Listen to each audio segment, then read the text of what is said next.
សួស្តីបងប្អូនឥឡូវនេះខ្ញុំមកដល់គេហៅរង្វង់មូវារិញបាទនេះហៅស្រុកវារិញស្រុកព្រៃនប់រង្វង់មូវារិញបាទខ្ញុំត្រូវបន្តដំណើរទៅខាងកំពង់សោមអញ្ចឹងខ្ញុំអត់បត់ទៅខាងឆ្វេងទេព្រោះកន្លែងរង្វង់មូនេះបើយើងបត់ទៅខាងឆ្វេងខាងនោះគឺយើងទៅកពតខាងនោះកពតតែយើងទៅខាងនេះគឺវារិញឡើងព្រៃនប់ទៅកំពង់សោមអានេះរង្វង់មូបាទខាងនោះគឺផ្លូវខាងនោះកពតផ្លូវកាត់ទៅនោះចិត្តទេទៅដល់កពតប៉ុន្តែគាត់ថាផ្លូវខូចប្រហែលជា10គីឡូផ្លូវកំពង់ជួសជុលខូច10គីឡូនៅខាងនោះតែយើងខាងនេះយើងត្រូវទៅកំពង់សោមទៅត្រង់នៅខាងនេះវិញស្លាស្រុកព្រៃនប់បាទអ៊ូអូទីប្រជុំជនឥ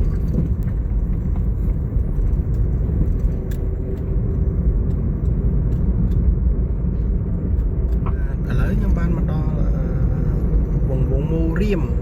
វងមូពលាននៅក្រុងបរសេនុបងប្អូនឥ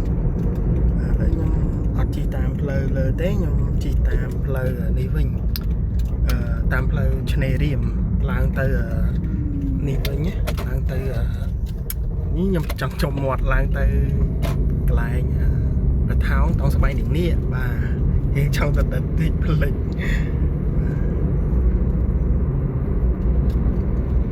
ផ្លូវធំល្អក៏ស៊ូស្អាត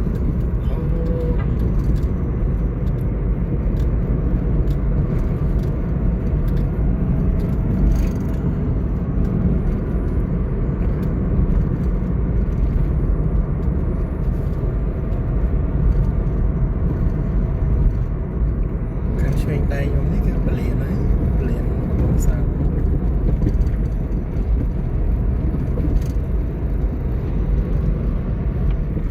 ឥឡូវខ្ញុំមកដល់វងមូមួយទៀតហើយបាទនេះវងមូនៅដល់ឆ្នេរឃើញមើលឃើញសមុទ្រហើយវាទឹកចាំងហ្នឹងមកដល់ឆ្នេរនេះខាងនេះ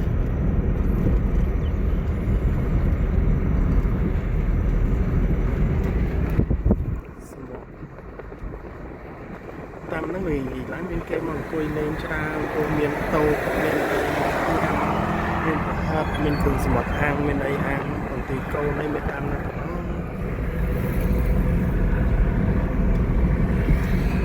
ហើយផ្លូវធំស្លាស់ទៀត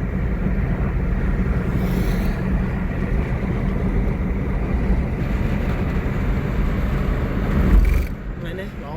មេឃបើកថ្ងៃល្អអត់ភ្លៀងចេះហេងមកដល់សមុទ្រមេឃបើកថ្ងៃអត់ភ្លៀង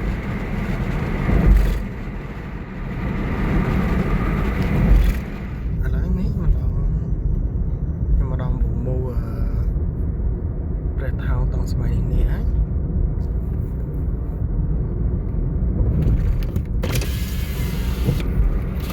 ស្មានតែល្ងាចតិចចង់ជា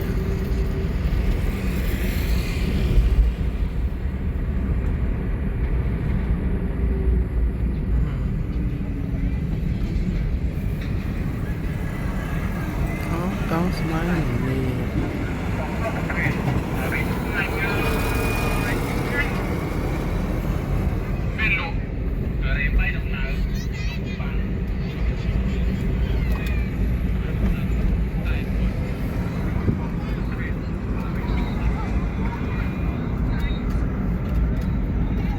ឡើងទៅជាលេខ4វិញ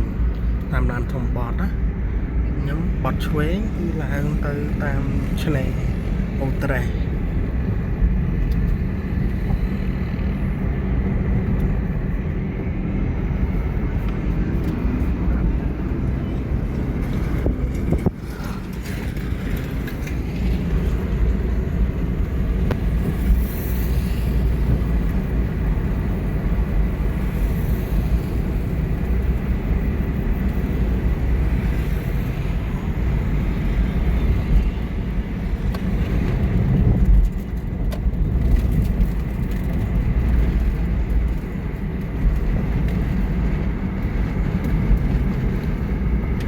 ខាងមុខនោះទៅដល់កន្លែងខ្មែរធ្វើបានដល់លើនេះខ្ពស់មើលឃើញវាធានាខាងខំព្រោះនៅនេះយើងឡើងដល់ចង់ដល់លើភ្នំដែរហើយមកងាកមកខាងមុខនេះវិញបាទខ្លះខ្មែរធ្វើបាន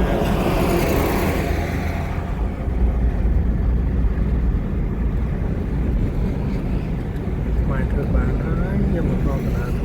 តដល់មុខនេះទៅទៀតឃើញឆ្នេរសមុទ្រថ្ងៃលិចស្អាតមើលឆ្នេរសមុទ្រពេលថ្ងៃលិចស្អាត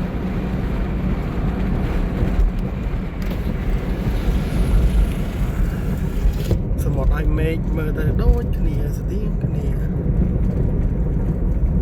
ពេលយើងមើលកាមេរ៉ានៅខាងមុខគេចាំងចំព្រះអាទិត្យចឹង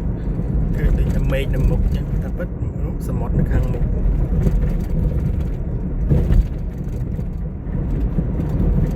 ឡើងមកដល់ឆ្លងស្ពាននេះហើយបាទ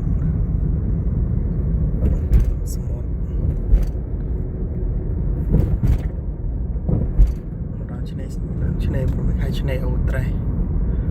ឆ្នេរហ្នឹងកន្លែងហ្នឹងទៅសមុទ្រស្អាតហើយទីធ្លាធំទន្លេយើងស្រួលចតឡានចតអីចឹងណាទីតាំងល្អស្រួលស្រឡះពណ៌សមុទ្រក៏ស្អាតដែរទឹកសមុទ្រ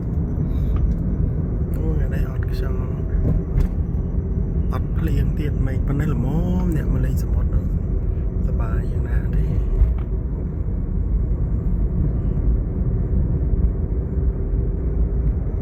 ជួននេះសិតអូតែជំនាញខាងស្ដាំដៃយើងនេះអូតែច្រើនណាអត់ខ្វះកន្លែងគេមកខាងជំនាញខាងនេះ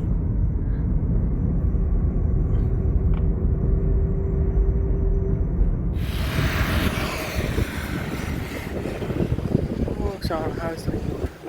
សិតសថាគីតាមមកឆ្នេរលុប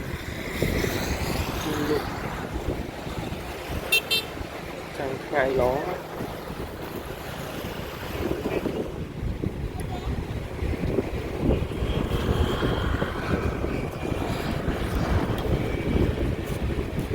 មើលដែរខ្ញុំមានពីធំមួយមើលមើលបាទតែខ្ញុំវិញមកអត់មានអាស្នាប់ទៅណាជួយពេញថ្ងៃអត់បាទគេអត់ភ្លៀងទេអត់ព្រៀងខាងនេះសល្អដល់ខាងផ្នែកវារីអូផ្នែកនេះយកបានខកយើងតារាងយើងអាតុងមុខមកសិតតុកអ៊ីដែរបាទបាទចាំខ្ញុំទៅអង្គុយខាងមុខហ្នឹងអង្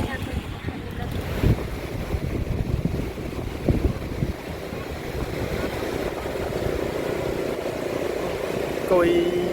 នៅមាត់សមុទ្រមើលព្រះអាទិត្យរៀបលិចថ្ងៃនេះអត់ភ្លៀងអញ្ចឹងបានឃើញព្រះអាទិត្យ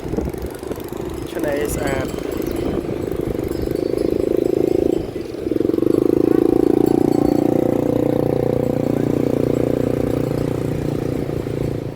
មឹកអាំងបាទ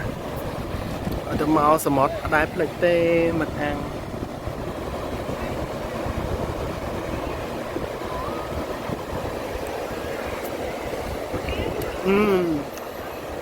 ងងទៅដល់ឡើងឆ្ងាញ់ចូលចិត្តលក់មួយទឹកតែកោះកនហ្នឹងត្រូវហ្មងអាមឹកអាំងហ្នឹង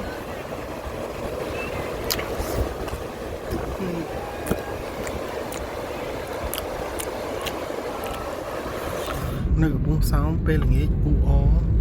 មនុស្សច្រើនជនជាតិចិនក៏ច្រើនដែរនៅកំពង់សោមអគារខ្ពស់សាងសង់ថ្មីច្រើនអគារខ្លះក៏អត់ទាន់ហើយដែរ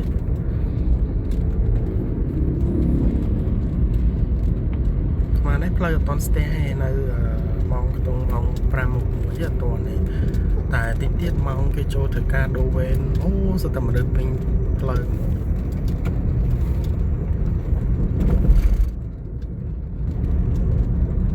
បែកច្រើននៅកំពង់សោម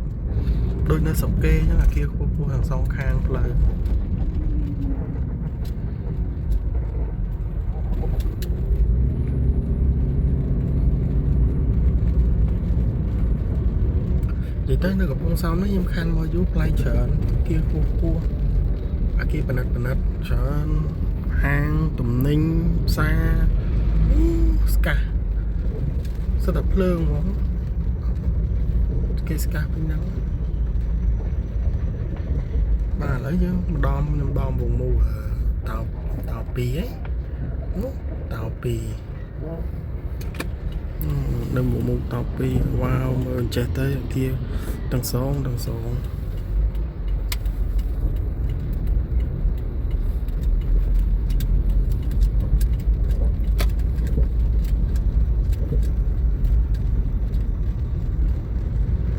kia thông thông á sao ta so chân